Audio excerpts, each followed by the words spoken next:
जय हिंद दोस्तों, स्वागत है आपका अपने प्यारे से YouTube चैनल ऑनलाइन सेंटर पर। तो दोस्तों आज की इस वीडियो में मैं आप सभी को क्लास 12 बायोलॉजी का चैप्टर यानी कि आप सभी को ऑल चैप्टर का बिल्कुल मैं रियल वायरल मॉडल पेपर लेकर आ चुका हूं 2026 बोर्ड परीक्षा में का। ठीक है, यानी कि जो आपका पेपर होने वाला है 2026 का सेम बायोलॉजी यानी कि जीव विज्ञान का जो मॉडल पेपर जिस प्रकार आपका पेपर बनने वाला सेम वही मॉडल पेपर लेकर आ चुका हूं।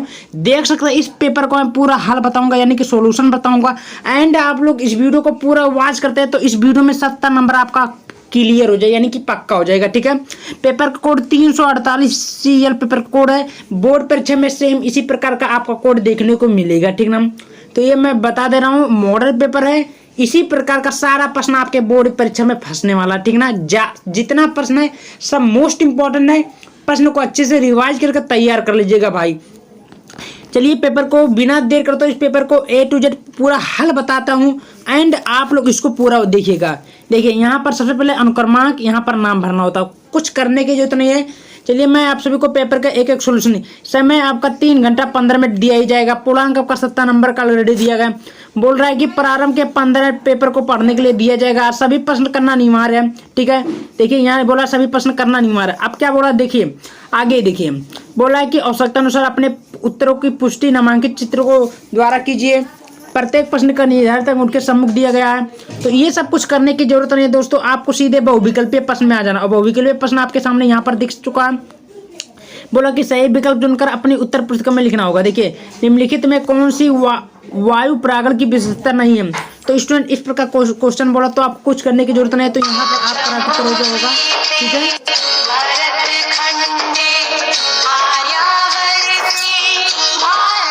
तो यहाँ पर देख सकते हैं आपका बहुविकल्पीय प्रश्न दिया गया। ठीक है, अब बहुविकल्पीय प्रश्न में बोला कि सही विकल्प चुनकर अपने उत्तर पुस्तिका में लिखना होता है। कुछ करने की जरूरत नहीं, एक एक नंबर का आपको बोला मैं पूरा हल बताऊंगा A to Z।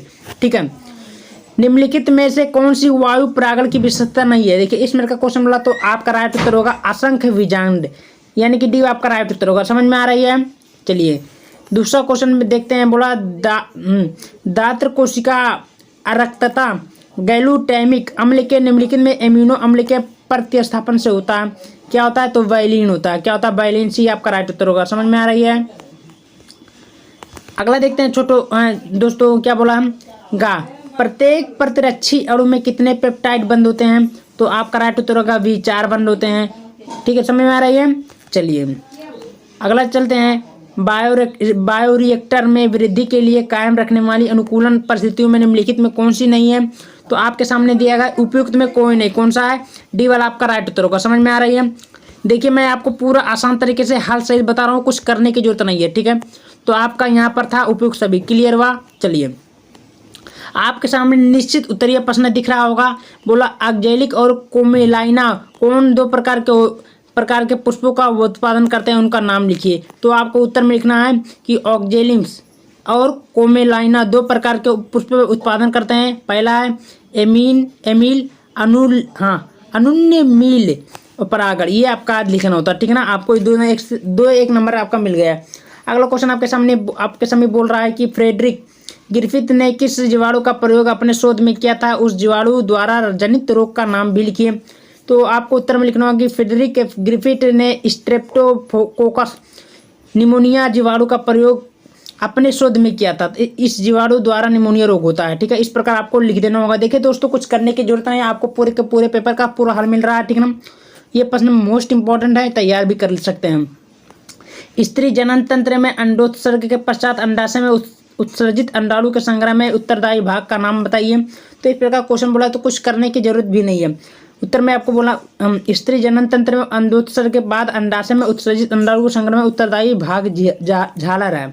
क्या भाग झालर है, ऐसे आपको उत्तर देनी होती है। अगला क्वेश्चन आपके सामने बोल रहा है मेंडल का वंशागति सिद्धांत किन कारणों में 1900 तक अज्ञात रहा, किन्हीं 2 को लिखिए। तो मेंडल का वंशागति सिद्धांत निम्नलिखित कारणों से 1900 तक गया है। संचार की सुविधा आज के जैसी हो रही है। इन्होंने गणितीय शब्दावली का प्रयोग किया था जिसे जीव विज्ञानी के रूप में समझा जा सकता है। क्लियर हुआ। देखिए दोस्तों अगला क्वेश्चन आपके सामने बोल रहा है नत्रजन स्थिरीकरण के लिए उत्तरदायी किन्हीं 2 साइनोबैक्टीरिया के नाम लिखना था। तो उत्तर में चलिए आपको मैं बताता हूँ। हाँ, यहाँ पर दिख रहा होगा। तो नत्रजन स्थिरीकरण के लिए एनालिना, नास्टक, साइनोबैक्टीरिया के नाम है। ठीक है, इस प्रकार आपको लिख देनी है। समझ में आ रही है दोस्त। अगला क्वेश्चन आपके सामने बोल रहा है, देख सकते हैं यहाँ पर अति लघुत्तरीय प्रश्न है। अति लघुत्तरीय प्रश्न जो कि आपको 3 नंबर का देखने को मिलता है। मटर के लंबे पौधों के जीनोटाइप निर्धारण किस प्रकार का संकरण किया जाता है, व्याख्या कीजिए। तो उत्तर में लिखना, मटर के लंबे पौधों को जीनोटाइप निर्धारण परीक्षार्थ संकरण द्वारा किया जाता है। प्रथम पीढ़ी का क्रॉस अप्रभावित पीढ़ी के साथ करते हैं तो इससे परीक्षार्थ संकरण कहा जाता है। इस प्रकार आपको दे देनी है। समझ में आ रही है। अगला क्वेश्चन आपके सामने समी बोल रहा है कि साप विलुप्तता की व्याख्या कीजिए। तो उत्तर में लिखो, साप विलुप्तता क्या है? किसी एक जाति के विलुप्त होने पर उस पर आश्रित दूसरी जाति भी विलुप्त हो जाती है। इस घटना को साप विलुप्तता कहा जा सकता है। क्लियर हुआ। अगला क्वेश्चन में आपको प्रतिरक्षी अणु की संरचना का चित्र बनाना था। तो इस प्रकार आपको फिगर बना देनी है, कुछ करने की जरूरत नहीं। आपके सामने ये चित्र बनकर रेडी है। ठीक है, चलिए अगला क्वेश्चन दोस्तों आपके सामने बोल रहा है, यहाँ पर देख सकते हैं हम, लैग प्रचालिक ऑपरेशन में जेड एवं वाई जीन किस एंजाइम का कूट लेखन करते हैं, उसके कार्यों को उल्लेख कीजिए। तो यहाँ पर आपके सामने दिख रहा होगा, ई कोलाई में इन तीनों एंजाइम के जीन एक साथ क्रमशः सिट्रॉन जेड, सिट्रॉन वाई एवं सिट्रॉन ए के रूप में उपस्थित होते हैं। इन जीनों को मिलाकर संरचनात्मक जीन भी कहते हैं। ठीक है, इस प्रकार आपको दे देनी है। यहाँ तक क्लियर हुआ। फिर अगला चलते हैं। अगला क्वेश्चन आपके सामने क्या समीप बोल रहा है उसको भी हम लोग अच्छे से कर लेते हैं। तो देखिए दोस्त, ये जो प्रश्न मैं दिखा रहा हूँ ये सारा मोस्ट इंपॉर्टेंट है। बिल्कुल भी तैयार करके जा सकते हैं आप लोग और पूरे के पूरे नंबर ले सकते हैं। ठीक है, जैविक कार्बनिक खेती पर टिप्पणी लिखिए। क्या बोला? जैविक कार्बनिक खेती पर आपको टिप्पणी देनी होती है। कृषि की वह प्रक्रिया, उत्तर में लिखना, कृषि की वह प्रक्रिया जिसमें कल कारखानों में निर्मित रासायनिक उर्वरकों, वृद्धि नियंत्रणों एवं कीटनाशकों का प्रयोग न करके जीवाणु युक्त उर्वरकों जैसे राख, गोबर, नीम आदि का प्रयोग करते हैं, जैविक कृषि कहलाता है। ठीक है, क्लियर हुआ। अब कुछ करने की जरूरत नहीं। यहाँ पर आपको लघुत्तरीय प्रश्न दिखा है। लघुत्तरीय प्रश्न क्या बोलता है कि आभासी फल एवं वास्तविक फल में क्या अंतर है, सेब किस प्रकार का कोटि का फल है और क्यों, इस प्रकार आपको दे देनी है। समझ में आ रही दोस्त, कोई दिक्कत नहीं है। चलिए अगला क्वेश्चन में तो आपको उत्तर में लिखना होगा कि निषेचन के पश्चात पुष्प का अंडाशय फल की रचना करता अंडाशय से विकसित फल सत्य फल कहलाते हैं। अंडाशय के अतिरिक्त पुष्पक्रम के किसी अन्य भाग से निर्मित फल आभासी फल कहलाते हैं, जैसे नाशपाती, काजू, सेब, स्ट्रॉबेरी, अनानास आदि। चूंकि सेब में फल का निर्माण मांसल पुष्पासन से होता है अतः इसे आभासी फल कहते हैं। सेब में खाद्य भाग पुष्पासन है, अंडाशय नहीं। ठीक है, तो आपको इस प्रकार दे देनी है।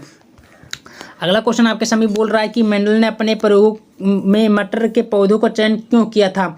तो उत्तर में लिखना होगा, क्या लिखना होगा कि मेंडल ने अपने प्रयोगों के लिए मटर के पौधे का चुनाव इसलिए किया क्योंकि मटर का पौधा आसानी से उपलब्ध हो जाता है। यह एक साल में कई बार भी लगाया जा सकता है। इनके पुष्प आकार में बड़े और अधिक परागण क्षमता वाले होते हैं। इन्हें परागण आसानी से किया जा सकता है। ठीक है, तो आपको समझ में आ रहा है कि नहीं। अगला क्वेश्चन आपके सामने समीप बोल रहा है, क्या बोल रहा भाई, नीलोडित बीज रिएक्टर की व्याख्या कीजिए। तो बायोरिएक्टर कम आयत, उत्तर में लिखना कि बायोरिएक्टर आयत संवर्धन से उत्पाद की पर्याप्त मात्रा का उत्पादन नहीं हो सकता। इस कमी को पूरा करने के लिए एवं अधिक मात्रा में उत्पाद का उत्पादन करने के लिए बायोरिएक्टर का विकास हुआ। बायोरिएक्टर एक बर्तन के समान है जिसमें सूक्ष्म जीव जंतुओं कोशिकाओं का उपयोग करके कच्चे माल को जैविक उत्पादों जैसे एंजाइमों, वेस्ट आदि में परिवर्तित किया जा सकता है। ठीक है, तो आप लोग इस प्रकार लिख सकते हो। समझ में आ रहा है। ये यहाँ पर आपके सामने फिगर भी दिखा रहा है, फिगर भी देख सकते हैं आसानी से, कुछ करने की भी जरूरत नहीं है। वही लिखना, यह 2 प्रकार का होता है, नाम बता देना, साधारण है और दंड विलोजन। ठीक है, आपका पूरे के पूरे नंबर मिलने वाले। ठीक है, अगला क्वेश्चन आपके समीप बोल रहा है, अंडजनन के विवरणात्मक पाठ का आरेखीय निरूपण कीजिए। तो यहाँ पर फिगर आपके सामने बना ही है, कुछ करने की भी जरूरत नहीं है। अगला क्वेश्चन आपके सामने बोल रहा है, क्या बोल रहा है, सक्रिय प्रतिरक्षा एवं टीकाकरण पर संक्षिप्त टिप्पणी लिखिए। तो सक्रिय प्रतिरक्षा क्या है? जब व्यक्ति के शरीर की अपनी कोशिकाएं रोगाणु के प्रति प्रतिरक्षा पैदा करती है तो इस प्रकार की प्रतिरक्षा सक्रिय प्रतिरक्षा कहलाती है। ठीक है। टीकाकरण क्या है? जो वैज्ञानिक विधियां द्वारा कृत्रिम रूप से शरीर में रोगों के प्रति प्रतिरक्षा उत्पन्न किया जाता है तो इन्हीं औषधियों को वैक्सीन या टीका कहा जाता है। ठीक है। तो समझ में आ रही है? तो इस प्रकार आपको करनी है। अब देखिए यहाँ पर अगला आपके सामने बोल रहा है, प्रकाश जंतु और पौधे के वितरण को किस प्रकार से प्रभावित करता है? उदाहरण को सहित आपको दिखना होगा। तो प्रकाश जंतु और पौधों के वितरण को निम्न प्रकार से प्रभावित करता है। पहला, प्रकाश संश्लेषण की क्रिया को सबसे अधिक प्रभावित करने वाला कारक प्रकाश है। चूंकि सूर्य के प्रकाश से पौधा इस क्रिया के लिए ऊर्जा प्राप्त करता है तथा अंधेरे से यह क्रिया के लिए ऊर्जा प्राप्त करता है तथा अंधेरे से यह क्रिया संभव नहीं है। ऐसा देखा गया है कि प्रकाश की प्रखरता, प्रकाश की किस्म, प्रकाश का समय, प्रकाश का संश्लेषण की क्रिया से प्रभावित करते हैं। ठीक है। तो यहाँ पर आपको दिख ही गया होगा। अगला क्वेश्चन ये दे रहा, ऑरलैंड पिता की सामान्य, तो यहाँ से लेकर आपको यहाँ तक लिख देनी है। ठीक है। समझ में आ रही है? चलिए अगला देख लेते हैं। तो अगला क्वेश्चन आपके सामने बोल रहा है कि स्वास्थ्य इन सिटू, तो ये क्वेश्चन आपको देख सकते हैं। यहाँ से लेकर इसका उत्तर दिया गया तो आप लोग आराम से कर लीजिए। अगला क्वेश्चन बोला अस्पर्धा एवं परजीविता की उदाहरणों को सहित व्याख्या कीजिए, तो यहाँ से लेकर आप लोग आराम से इसका भी कर सकते हैं। ठीक है। ज़्यादा कठिन नहीं है, मैं आपको दिखा रहा हूँ। अगला क्वेश्चन आपके सामने बोल रहा है जो कि विस्तृत उत्तरीय प्रश्न, जो कि 5 से 6 नंबर के बोलता है। निम्नलिखित में किन्हीं दो में विभेद कीजिए, बीज पत्राधार एवं बीज पत्रों परिभ्रूण पोष एवं फली, अध्यावर एवं बीज चोल। तो हर प्रकार का दिया गया तो आप लोग आसानी से भी कर सकते हैं, कोई भी दिक्कत नहीं है। समझ में आ रही है? चलिए अगला क्वेश्चन आपके सामने दिख रहा है। तो ये प्रश्न ज़्यादा इंपॉर्टेंट भाई, तैयार करके जाओ तो आपका 70 में 70 नंबर बिल्कुल रोक नहीं पाएगा। ठीक है। वीडियो को ज़्यादा शेयर कर दीजिए इधर।